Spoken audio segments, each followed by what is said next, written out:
Okay, thank you.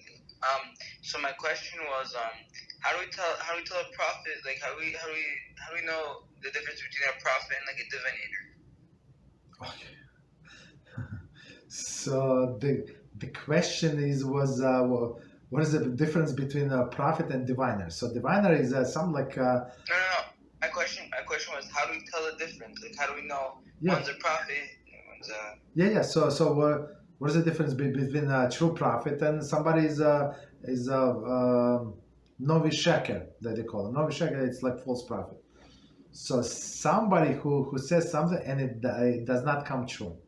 So all of these diviners, they use some devices, right? So they would loosen a glass ball, look at a glass ball.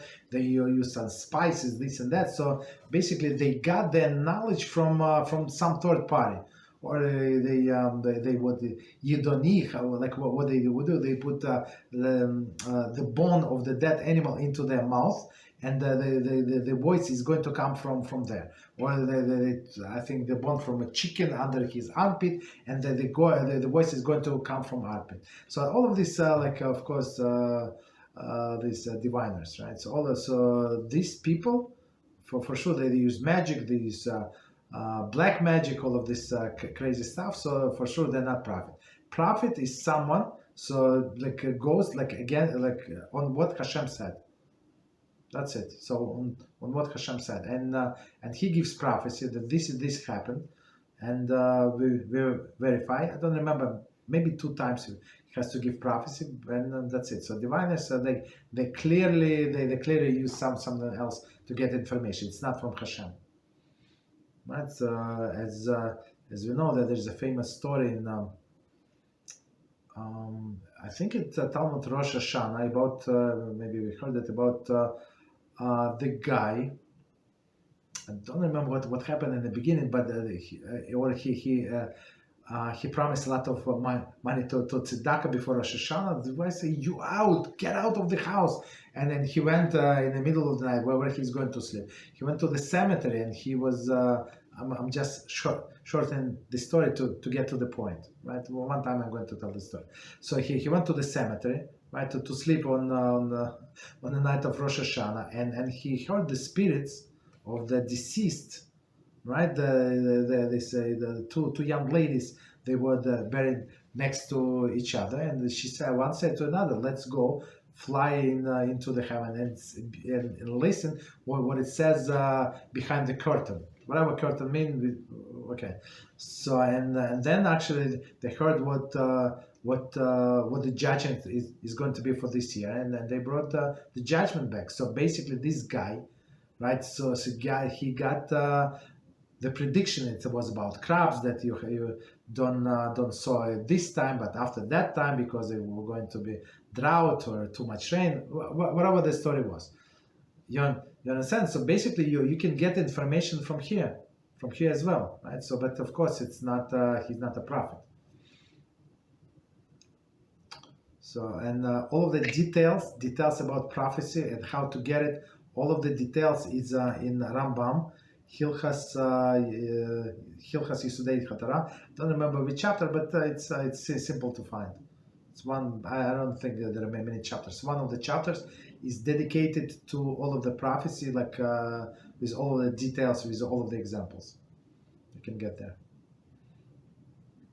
Okay, thank you so much, Rabbi. You're welcome. So we never cover it, even though I mean I found it interesting, but it's not practical for our class because we have much more practical topics to cover. Right? So for example, I want to cover in this class topic of tzedakah, right, with all of the details. I want to cover also the halacha of money, right? There is also not so simple. How do you handle the money, right? All of these interpersonal relationships, very important. Okay, so these prophets is it's very interesting, but we're not going to cover until we cover all of the more important topics. Okay, go ahead. And then, who was it? Yeah, go ahead, please. Go ahead. Yes, Rabbi. I was gonna say what you said beforehand. It sounds like the prophets were allowed to change the halacha because Hashem wanted his kids to do tshuva.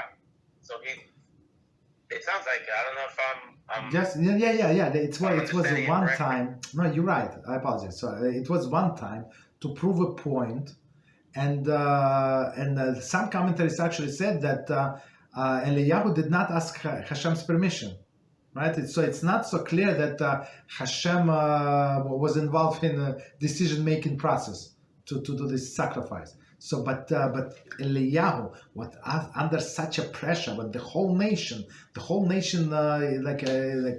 he said, there is not even, like he said, I don't remember the language. There are only 7,000 people, the whole nation, that did not bow to the idols. That's it. You understand? That's very, very set of. The very, very, very sad situation. Meaning the all other people bow to the idols. So he had do something drastically, shock everybody. So that's why he decided to do that. Okay, and Hashem went along. I mean, when tzaddik wants to do something, Hashem always helps. He always covers. Yeah, go ahead. Also, I have another question with regards to. Also, it says, I think it's chapter 9, halacha 5. I think it's the last halacha in that chapter. I think it's 5. Okay. Where it says that if a prophet tries to deem halacha through prophecy, he's deemed also a false prophet. Exactly. So we don't learn halacha from prophets. We learn halacha from rabbis. Because why? So that's many stories from the Talmud, and one I think Rabbi Meir was arguing with his Chachamim, and he said, if halacha according to me, the tree is going to jump, with all of these roots are going to jump 50 feet from here. And guess what happened? The tree jumped. He said, they said, no, we're not going to accept your decision. So he said, if halacha is like me, so the river is going to start flowing different direction. If halacha is like me, it's going to be, the wall is going to collapse on you. Like all of these things. And if halacha is like me, then let heaven confirm. And heaven confirmed, right? So he said, halacha is like Rabbi Meir. And you know what rabbis said? No. Our rabbis argue with a bas kol, right? They say, what they say? No. After sometimes Hashem gave us halacha to decide here in this world. Period. We don't listen to halacha from the Shamayim. Opposite. Whatever we decide halacha here in this world is actually halacha upstairs. Well, they actually judge according to us. We don't judge according to them, since the Torah was given to us. You understand? So we cannot ask the prophet halacha. So we can ask them some decision if we do not know, whether to go to war or not to go to war, if there is no urim v'tumim, for example, right? That's it's not halacha. It's not clear cut, right? But halacha we don't ask. You have a rabbi, and as our sages explain in many sense, rabbis are higher than the prophets. Right? The Talmud says how rabbi is higher than the prophet. To be a prophet, you have to be a rabbi. You have to be a very big scholar. Right? Why? Because prophet can only get prophecy if he gets prophecy. And as we explained, one of the classes, Elisha Hanavi, right, who disciple of Eliyahu, he had thousands of prophets, thousands. He could not feed them, right? And not many of them prophesied. So it was a school of prophets, but does not mean that prophecy is going to come to everyone. You understand? But when you go to rabbi, and because of his knowledge of Torah, because his discerning power, he can give you the answer anytime. He does not need of course, we pray for godly assistance and guidance, but many times, based on his knowledge, based on his logic, he can tell you what to do. Yeah, you understand? And prophet, mostly not, because Hashem is not going to give prophecy just to anybody. So that's the thing. Got it?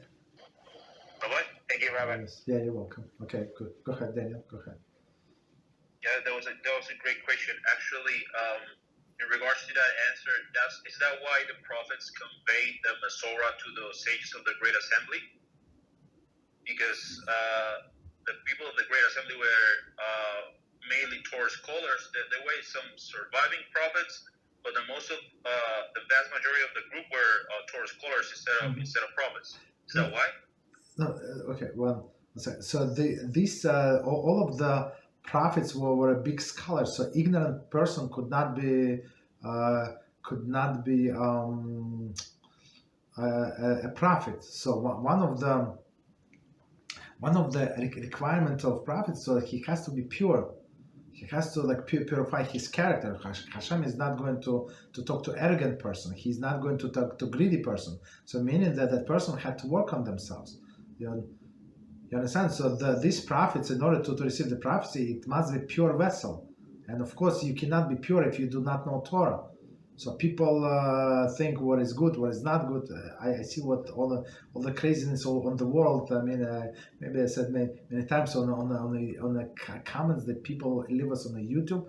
I say how lowly, how this stupid, some like no brain period. They watch too much TV. I don't know what they watch. Right, craziness. Rabbi.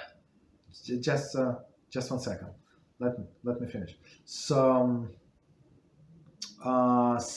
that is why. So all of these prophets, they were Torah scholars. So sometimes it's combination. He could be very high, on a very high level, or Torah scholarship. Sometimes not. Sometimes he would be average enough to be a prophet. You understand? So one does not contradict another. It's not like always these Torah scholars higher than the prophets, but right, it's a combination of both.